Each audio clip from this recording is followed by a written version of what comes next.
Hai kawan-kawan, bertemu lagi dengan channel saya. Nah, pada kesempatan yang berbahagia ini saya akan membagikan ya pengalaman saya berhenti merokok dan mengapa kita bisa gagal dalam berhenti merokok.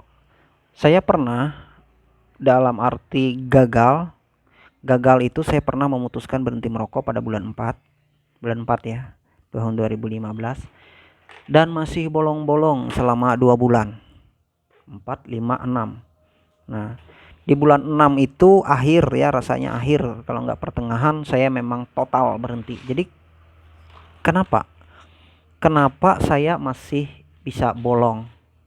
Dan sebagian ada pertanyaan, Mas, kenapa saya masih bisa bolong-bolong atau dalam arti ya, setelah berhenti 1 minggu, 2 minggu, atau 1 bulan, atau setengah tahun, atau 1 tahun, kok malah kembali merokok lagi?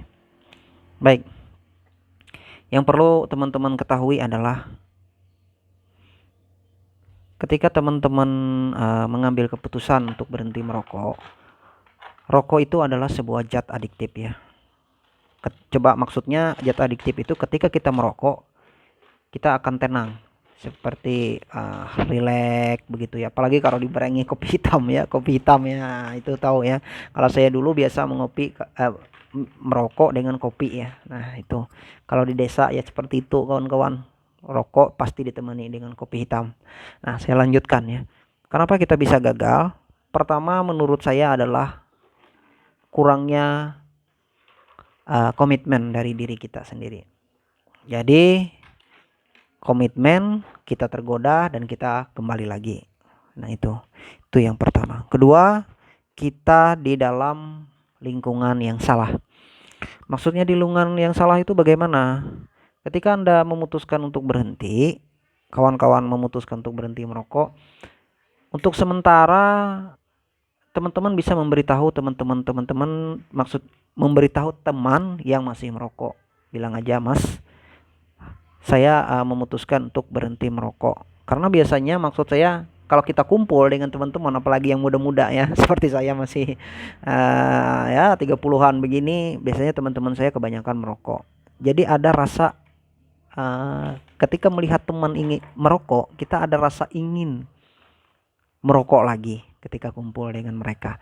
Jadi maksudnya kita memberitahu teman-teman kita bahwa kita dalam proses berhenti merokok dan mudah-mudahan teman-teman kita tidak membullying ya, dan mereka mengerti dan memahami kita dengan mengatakan mendukung kita. Jadi ketika saatnya kita ingin merokok, mereka pun bilang, Mas jangan ngerokok ya, karena apa ya, Anda sudah memutuskan untuk berhenti merokok. Nah itu. Baik, selanjutnya kawan-kawan, yang pertama adalah lingkungan. Tadi kita berada di lingkungan, komitmen ya. Selain itu, yang ketiga adalah kurangnya dukungan daripada orang-orang terkasih. Karena ketika memutuskan untuk berhenti, sekali lagi saya katakan seperti saya kemarin, itu dukungan kuat dari orang-orang terkasih saya. Maksudnya orang-orang terkasih adalah orang-orang dekat dengan teman-teman. Seperti ibu, ayah, katakan kepada ibu atau ayah, saya ingin berhenti merokok, tolong ibu doakan saya, ayah doakan saya agar saya berhasil. Atau kepada istrinya, atau kepada tantenya, atau kepada anak-anaknya, bahwa sekarang saya memutuskan untuk berhenti. Jadi tolong motivasi saya, bantu saya, serta bimbing ya saya. Karena ya namanya kita kadang ada kecolongan, seperti saya kemarin. Saya memutuskan bulan 4, totalnya di bulan 7. Jadi 6 akhir. 5 6 itu masih ada bolongnya karena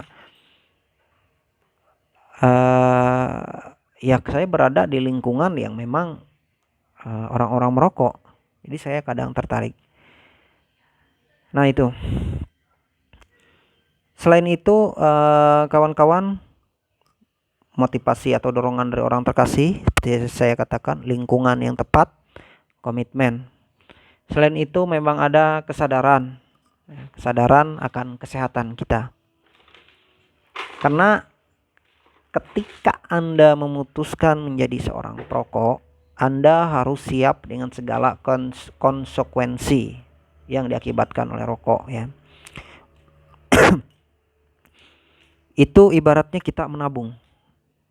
Seperti yang WHO katakannya, WHO ya saya WHO ya, Badan Kesehatan Dunia, yang mengatakan kita akan menabung apa yang kita tanam ya. Maksudnya yaitu tabungan kita bertahun-tahun merokok. Ada yang kena seperti tetangga saya ya.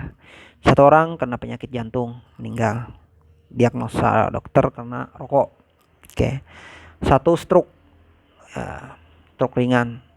Satu lagi tetangga saya terdiagnosa masalah pada paru-parunya. Dua orang, bahkan sepupu saya ada pernah muntah darah dan terdiagnosa memang karena perilakunya merokok. Dari situlah saya mengambil kesimpulan bahwa saya tidak mendapatkan sesuatu yang positif dari kegiatan saya merokok ini, kawan-kawan. Dan begitu juga saya harapkan di antara teman. Itu hanya penenang.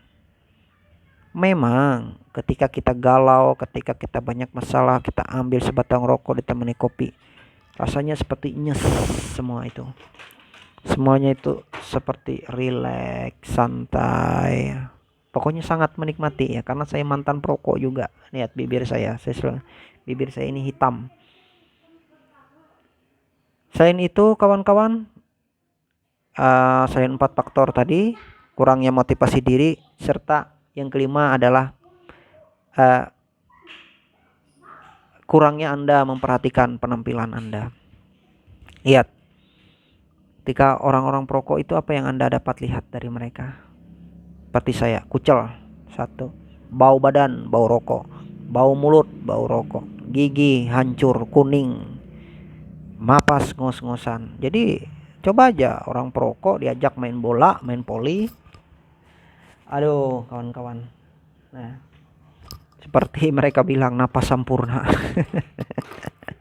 Jadi itu adalah sering diejek dulu kawan-kawan, sering diejek begitu. Tapi seperti yang saya katakan, semangat sampai saya akhirnya nanti saya akan ceritakan kenapa alasan saya berhenti untuk merokok ya. Dulu itu walaupun istri saya sudah mengatakan jangan merokok dekat anak-anak ini, enggak peduli. Bahkan ada yang mengatakan lebih baik cerai dengan istri daripada cerai dengan rokok. Ada itu kawan-kawan yang mengatakan seperti itu. Tapi yakin saja kawan-kawan, keputusan yang Anda buat pada hari ini, saya ingin memotivasi kawan-kawan dengan jaringan internet ini. Walaupun saya ini di desa kawan-kawan, saya ini di Kalimantan Tengah, di pedalamannya lagi, tapi untungnya ada wifi sudah ya di kecamatannya. Jadi kita dengan dunia internet yang semakin luas ini bisa memberikan kesaksian-kesaksian yang memberikan energi positif kepada rekan-rekan semua. Ingat kawan-kawan, ketika Anda memutuskan untuk berhenti merokok, Anda telah membuang sekian persen daripada risiko. Jadi tetangga saya, bahkan sepupu saya sudah ada ya yang terkena ya. Satu orang meninggal itu di ronsen, ada putih di paru-parunya, muntah darah. Karena di sini tidak ada tidak ada untuk mendiagnosa kanker ya. Jadi kemungkinan putih di paru-parunya itu kemungkinan kanker paru-paru. Dia bisa, kenapa? Sepupu saya ini yang satu ya. Saya bukan menakut-nakuti ya, ini kenyataan.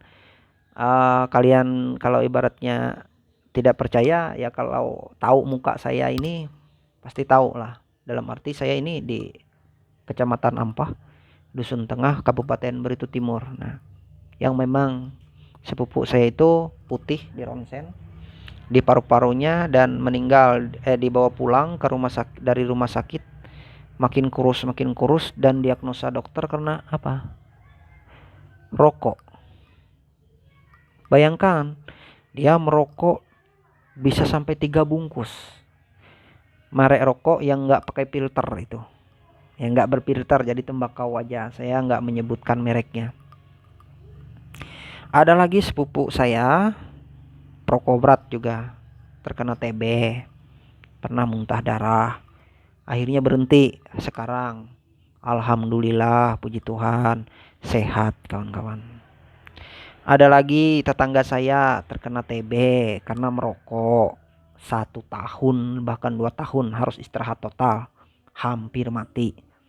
Jadi tidak ada kawan-kawan yang bisa Anda ambil di sisi positif dari hal ini.